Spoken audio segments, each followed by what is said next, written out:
Lorsque vous voulez faire des images, la manière la plus simple, c'est d'utiliser DALL-E.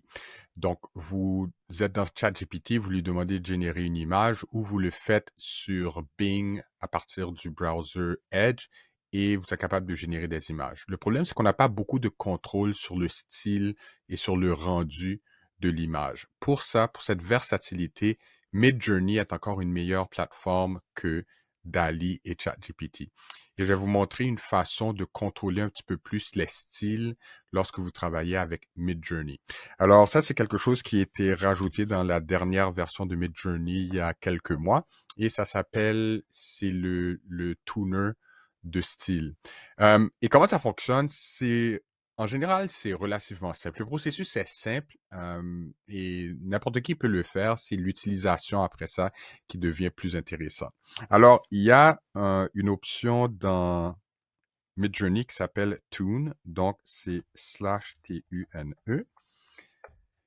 Dans Discord, on tape /tune lorsqu'on parle à Midjourney et après ça, on met une description d'une image.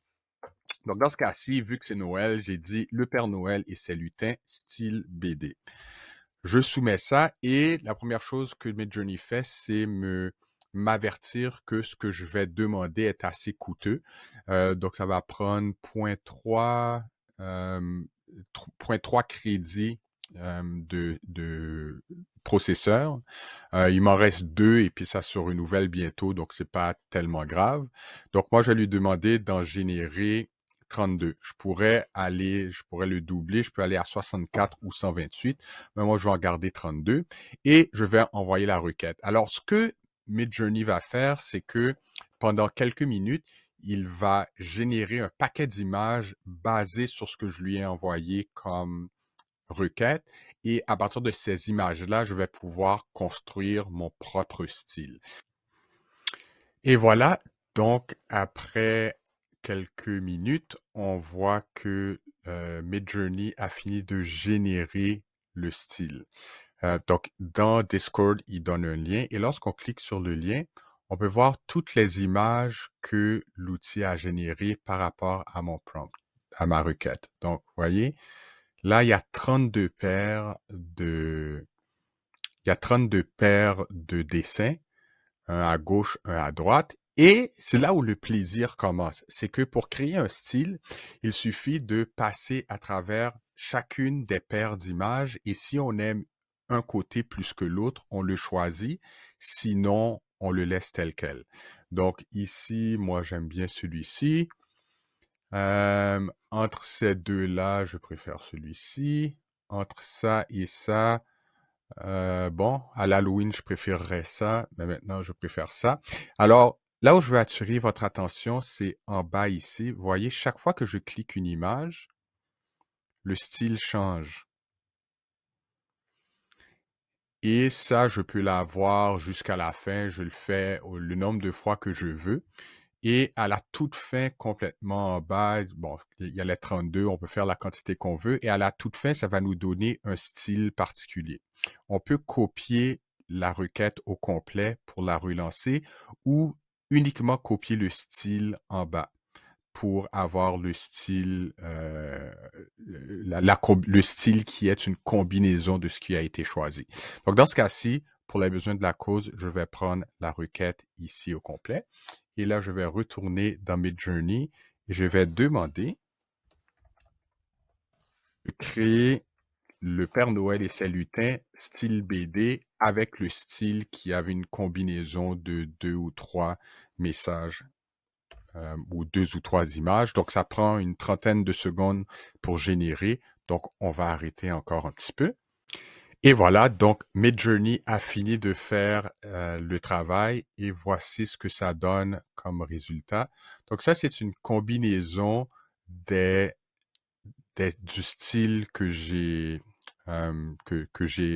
utilisé. Donc la combinaison des 3 ou 4 images que j'avais sélectionnées. Donc là, normalement, si je crée une autre image, donc si je crée une autre image, une course en Formule 1